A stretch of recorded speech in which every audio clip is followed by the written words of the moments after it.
¿Qué tal, queridos alumnos y alumnas? Sean ustedes muy bienvenidos a un nuevo video de Historia, Geografía y Ciencias Sociales en nuestra unidad número 1, los inicios de la modernidad, humanismo, reforma y el choque de dos mundos.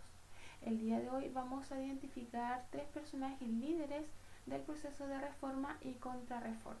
Ya comenzamos con Martín Lutero. Lo habíamos visto nosotros igual en el video anterior, pero igual vamos a recordar que fue un teólogo alemán, ¿cierto? Y reformador religioso, que cambió para siempre el cristianismo cuando comenzó la reforma protestante en Europa. Estamos hablando del siglo XVI.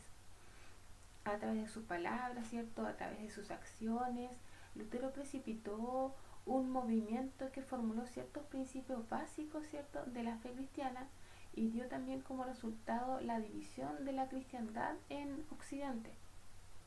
También debemos mencionar que Martín Lutero negó absolutamente el poder del Papa, así como varios sacramentos, e inició la reforma luterana. En la imagen que mostramos a continuación dice que Lutero redactó además sus 95 tesis como un soporte para un debate teórico. Eso también lo habíamos visto en el video anterior. Él nunca se imaginó el tremendo éxito que iba a tener estas tesis en contra de la Iglesia Católica. Otro personaje importante que debemos destacar es San Ignacio de Loyola. Él fue el fundador de la Compañía de Jesús. Dice, más o menos en el año 1521, el papado comenzó a realizar una serie de reformas para mejorar toda esta organización interna de la Iglesia Católica, y se establecieron reglamentos o normas súper estrictas para las órdenes religiosas tradicionales, ¿ya? Y en el año 1540 se autorizó la creación de esta Compañía de Jesús, que fue fundada por Ignacio de Loyola, como lo pueden ver en la imagen, sobre la base de dos principios fundamentales. En primer lugar, ¿cierto?, la obediencia estricta, absoluta al Papa, y también la aceptación de los principios de doctrina dictados por la Iglesia de Roma. Por otra parte, debemos destacar también el rol de los jesuitas. Los jesuitas se convirtieron en el principal apoyo y defensa de este nuevo catolicismo. Y otro punto importante también es el Concilio de Trento, donde los obispos católicos reafirmaron los dogmas de fe que habían sido puestos en duda por Lutero, y crearon centros destinados también a la formación de sacerdotes, y reconocieron al Papa como la autoridad suprema de la Iglesia Católica. Es decir, que igual ellos reconocieron que no estaban realizando bien su trabajo, ¿ya? También tenemos aquí otras imágenes, ¿cierto?, de San Ignacio de Loyola, ¿ya? Y finalmente tenemos también aquí a Erasmo de Rotterdam, ¿ya? Él también fue un humanista, fue un filósofo y autor de importantes obras escritas en latín, ¿ya? Acá podemos destacar una polémica que surgió, una polémica filosófica, podríamos decirlo, ¿cierto?, entre Erasmo de Rotterdam y Martín Lutero, ¿ya? Porque la reforma de Lutero se puso en marcha y Erasmo quedó en una situación muy comprometida. La vieja iglesia pretendía que públicamente se condenara a Lutero, y los reformistas le acuciaban para que hiciese clara su adhesión al reformismo que ellos propugnaban. Había comenzado ya la persecución de herejes, y Erasmo se había visto envuelto en intrincadas polémicas de las que lamentablemente no saldría muy bien parado. Se le acusaba por una parte de sacrilegio, de impío y de malinterpretar por un lado las sagradas escrituras, y por otra parte también de proteger y defender a los reformistas. En medio de esta situación, que a todos les parecía bastante ambigua su postura, bastante sospechosa, ¿cierto?, y conciliadora, neutral por una parte y bastante tolerante por otra.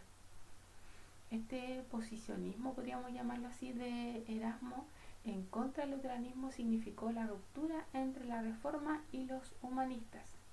En general, Erasmo estaba de acuerdo con las ideas de Lutero, o podemos decir que Lutero estaba de acuerdo con las ideas de Erasmo, especialmente en el punto donde criticaba, ¿cierto?, todo este modo de administrar que tenía la Iglesia.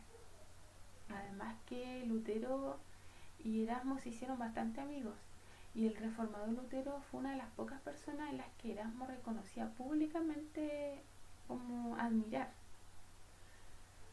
Erasmo también deseaba la reforma de la Iglesia, pero no se atrevió a separarse de Roma, ¿ya? El Papa lo obligó a que atacara a Lutero, y lo hizo dirigiéndose contra la doctrina luterana. Pero era más bien una controversia de personalismo, que Lutero echó en cara a Erasmo por su falta de sinceridad, y Erasmo trató a Lutero de grosero, de campesino, ¿cierto?, ante la negativa de trabajar para un bando u otro, ¿ya? Fue interpretada por ambos como una especie de cobardía, como una especie de deslealtad, ¿ya? Erasmo pensaba que una teología nueva debía estar fundada en el estudio libre de la Biblia, y de esta manera basar toda la fe cristiana. Erasmo, al no comprometerse con ninguna de las dos tendencias religiosas, y ello implicó que se mantuviera al margen de los acontecimientos de aquella época, ¿ya? Pero así, de esta manera, se aseguraba como su libertad. Fue una personalidad, en resumen podemos decir que fue una personalidad bastante controvertida y molesta de aquella época. Pese a todo esto, se gana un lugar importante en lo que es la historia. Y acá dice por qué Erasmo de Rotterdam no adhirió a ningún dogma religioso o político, ¿ya? Bueno, más que nada dice que Rotterdam desembocó en una independencia en cuanto a sus pensamientos, lo que posibilitó adherir a un dogma político o religioso. Frente al caso de Lutero, Erasmo experimentó cierta simpatía por las tesis del reformador. No obstante, no concordó con él en puntos fundamentales de esta doctrina, ¿ya? Eso es súper importante igual de destacar de Erasmo de Rotterdam. Espero que con esta información puedan ir a poquito desarrollando su guía y anotando aspectos importantes de cada uno de los líderes que hemos mencionado a continuación, como lo es Martín Lutero, ¿cierto?, San Ignacio de Loyola y Erasmo de Rotterdam. Como siempre, me despido con la siguiente frase que dice que yo quiero, yo puedo y soy capaz.